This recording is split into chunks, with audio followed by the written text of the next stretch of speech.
Welcome to the very last video of this series, how to make a 4-yard kilt. And in this part, I'm going to be showing you how to press the kilt. This is my workbench, aka my ironing board. I don't use an ironing board when I kilt, and the reason for that is the ironing board is too small.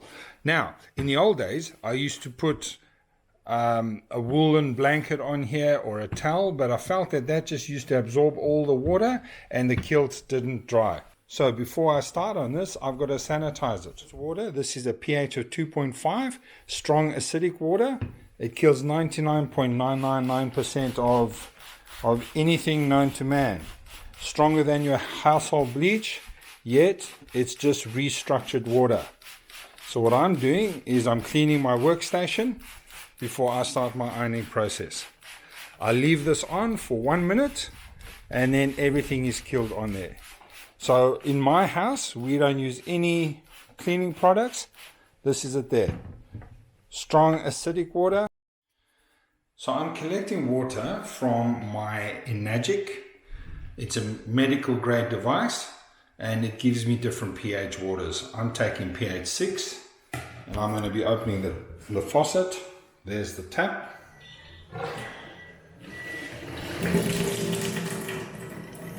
So what happens is the water comes out the top, and I'm going to be collecting this water for my iron.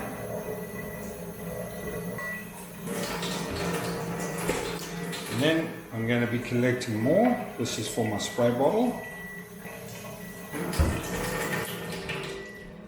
Now on this machine, I've also got a pH of 2.5. This is strong acidic water, hypochlorous acid, and this is for disinfecting.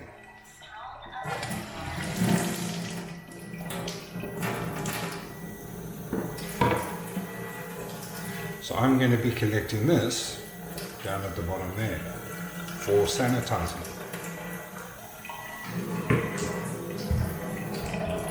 Alright, there it is there.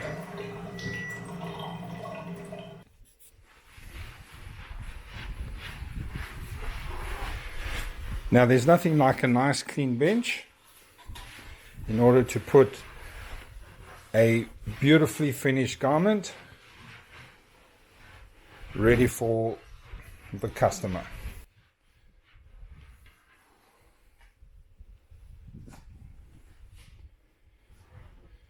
There we go. So when I lay the kilt down, I don't worry too much just yet about the outside apron and the inside apron. I'm going to be concentrating more on this pleating, and can you see I've already steeked this. Some of them I have rearranged purely because I didn't like the width size. So in part 2 or 3 I had to amend this slightly, but I'm happy with what it looks like now. So all I'm going to be doing is I'm going to be pressing the pleats first. Now I use a conventional Phillips iron, one that has fallen off the bench quite a few times, but it does work. I just don't put any water up in the top. What I do is I spray the garment with my pH 6 acidic water, and then I also dip my cloth. This is a 100% cotton cloth that I'm going to be placing over the face of the iron. I don't put the face of the iron on the kilt at all. I always work through a moist, wet cotton blue towel. So I spray my pleats first, and I make sure that the pleats are very soaked, because what I'm going to do now is, by the pleats being nice and moist and wet, it's going to hold the seam. Now I've been spending the last 3 weeks working on this garment, so right now it just needs a little bit of a tweak. Some of the basting threads have come undone, or not come undone, but it's not how I would have preferred it. But So once everything's nice and wet, then I can start my iron. Now you will notice that I'm not ironing the top section here. I'm not ironing from the waist, from the hip to the waist. The reason for that being is I'm using a 3D garment and putting it on a 2D platform, and that doesn't work. When the kilt wearer puts on this garment, the bulk gets pushed out by the body. So can you see when it's lying flat, you'll see a slight ripple there. But when it's against the body pushes out, and that's what I'm looking for. So it might seem that there are slight ruffles there. It's not. I also moisten the bottom. It's pointless having the top moist if the bottom pleats aren't moist as well, because I'm going to be going through all the layers. So with my pH 6, I'm using this, and I'm now moistening the whole garment, back to front.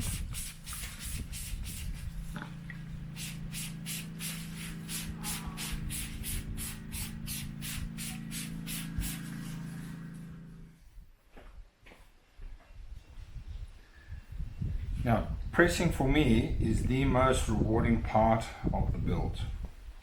So I've taken my pH 6. Here's my blue towel. Place it over the iron. Then you hear it sizzle. And all I'm doing is I'm placing that. So I start at the bottom and I work my way up. Start at the bottom.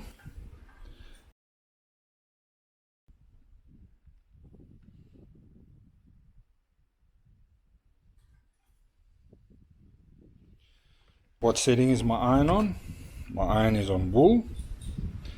Even though I'm not using the steam that's coming out, if I lift my iron, there's a lot of steam that's coming off that iron. So all I'm doing is I'm steaming that nice and flat. That steaking is keeping that together. That steaking is keeping that together. So I'll start at the bottom, and I'll work my way up.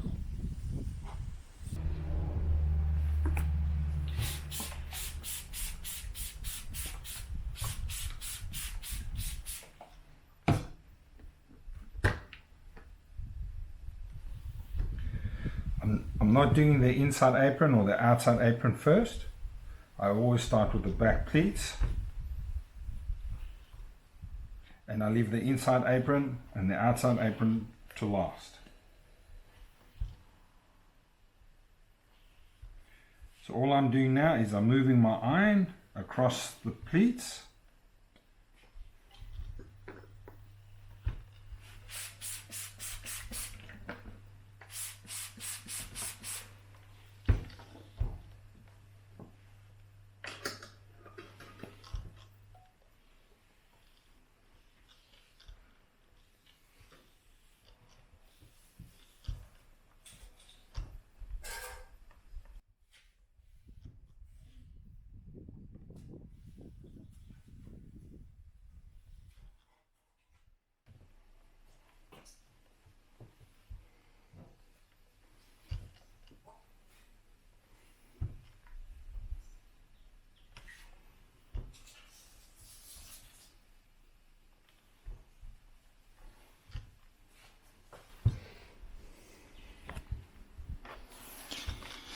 Now you will see there that there's a riffle, a valley and a ridge. This is from that pleating inside, so don't worry too much if you see that. All I'm doing is I'm just pressing it, and I'm not ironing, I'm not moving my iron from side to side. I'm picking up my iron and I'm pressing the garment flat. I'm picking up my iron and I'm pressing it. I'm only doing the pleats. I'm not doing the outside or the inside apron.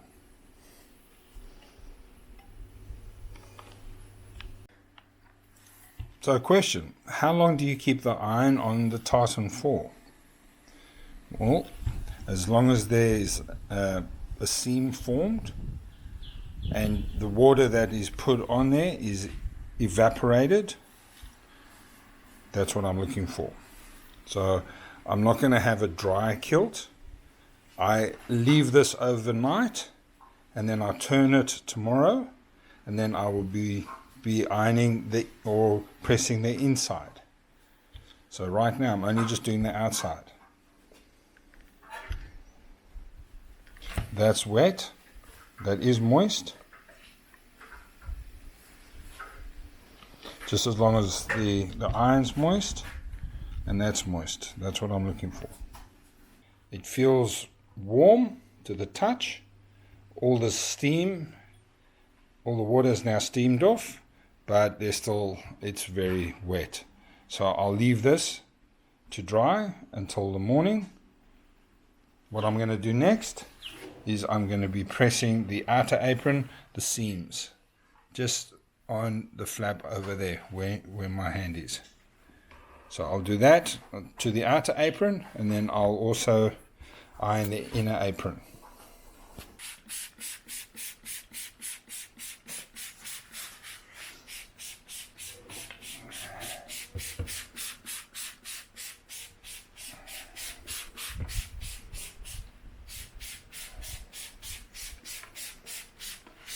Now you will notice I'm working both inside and outside.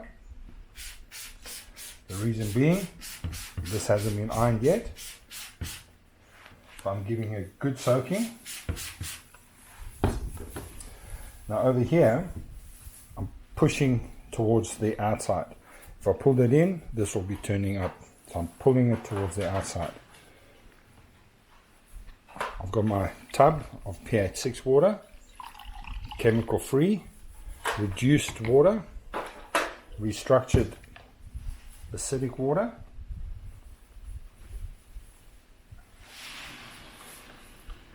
Placing my blue towel over my iron.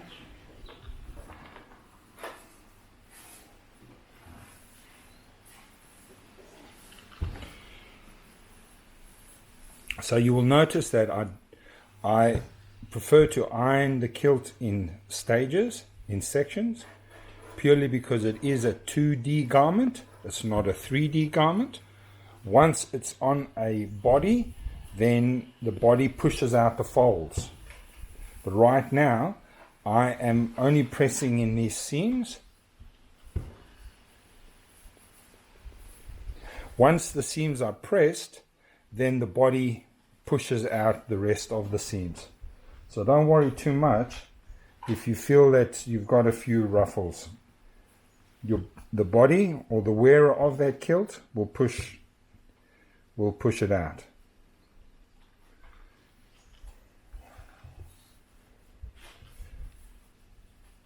So by me ironing this way, I'm causing nice, beautiful, crisp seams, and that's pleasing to the eye. For me, coming from a military background, I enjoy a beautiful seam.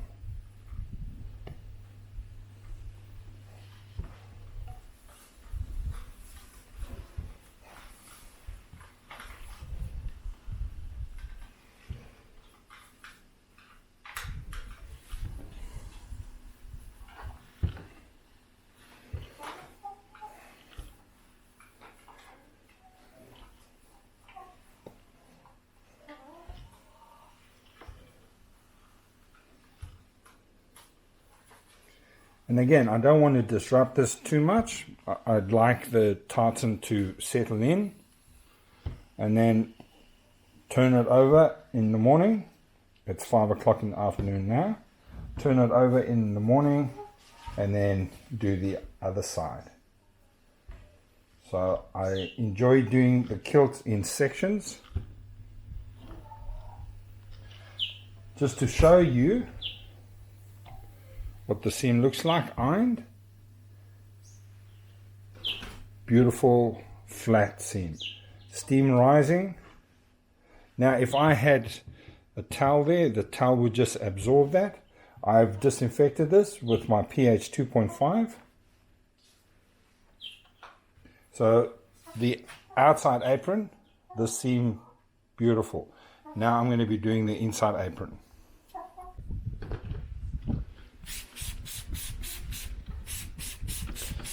I'm spraying the inside apron.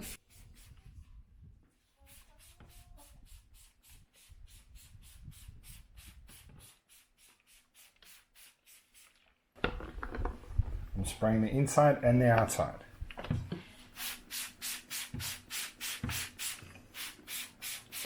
Now there's that beautiful seam. Remember, I was short of tartan, so I took some other tartan and put it on, and you can't even feel that seam. Flat as a pancake. And remember too, we've this corner down at the bottom, we've actually sewn it up. So now we've got to iron that flat. So I wet the inside as well as the outside. Ready for pressing. As my friends the chickens have come in, because the door's open, it's pretty warm out here. So the chickens have come to play with me. I got my pH 6 water there. Now does pH make a difference? Yes, it does. The chemical components in the water. I don't use any chemicals on my kilts. I'll show you in another video to come how to wash a kilt. And I use my medical grade device to make the different pH waters for that as well.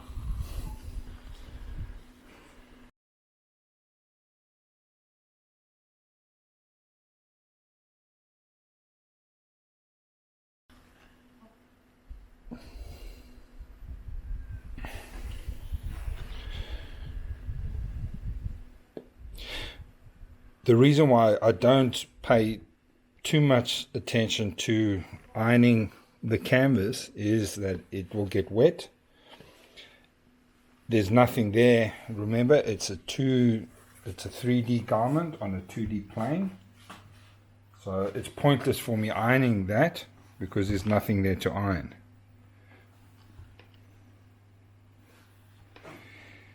You will get away with not ironing the inner apron in any case, but because this is its first iron, I want the pleats to be beautifully crisp.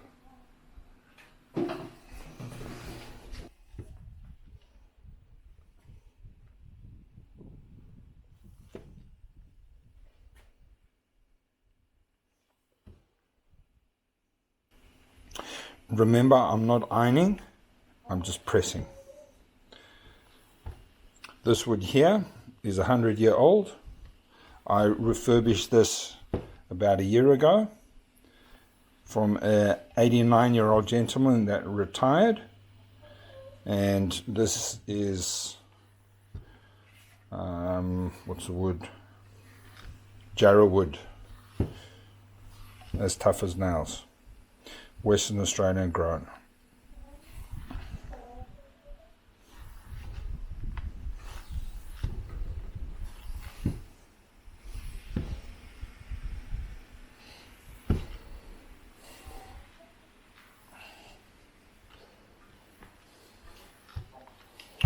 Alright, let's have a look at that. This is the inner apron. There's the leather. There's the finished product. This will get wet. This is ironed or pressed down. There's the fold there. Remember the fold there that we did? And that's how high it's sitting on the table there. So beautiful, nice and pressed in, gorgeous. Right, I will leave that to dry, and then I'll come back tomorrow and turn the kilt over. So here's the kilt that I've left overnight to dry. I haven't ironed the front apron's pleat here. The reason being, I'm shipping this off to the USA, and so the client is not standing in front of me, so I can't try it on for size. So I don't want to iron a pleat and then have him have to shift the pleat by 1 or 2 little microns of an inch, and then we have that horrible line there. So I've left this. I've ironed that one flat, but I'll re-iron it now.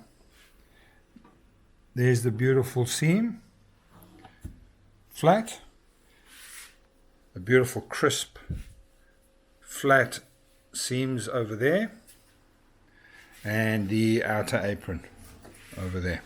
Really beautiful. So what I'm going to do now is flip it over. So when I flip it over,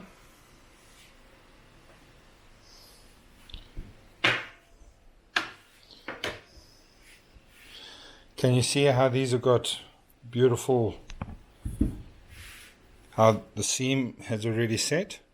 And that's because I wet the front and the back when I ironed. So I actually don't even need to iron this. But for added crispness, I'm just going to iron it again. Going to try not to iron the outside apron pleat, purely because I don't want to mess up the seam for the customer. So this is what it looks on the back. I'm very happy with that. Now what I'm going to do is I'm going to spruce it with my 6.0 water, my pH 6. I'll spray it all over, front and back. I don't wet it as much as I wet yesterday, but I'm just making sure that there's enough steam that comes off this kilt in order for it to set a beautiful seam. After that, I'll leave it to dry, and then once dry, I'm going to put it in the mail tomorrow and ship it off to the USA. Very happy with that. All right, so I'll show you how I'm steaming it, how I'm pressing it, and then that's my job done. Thanks for watching.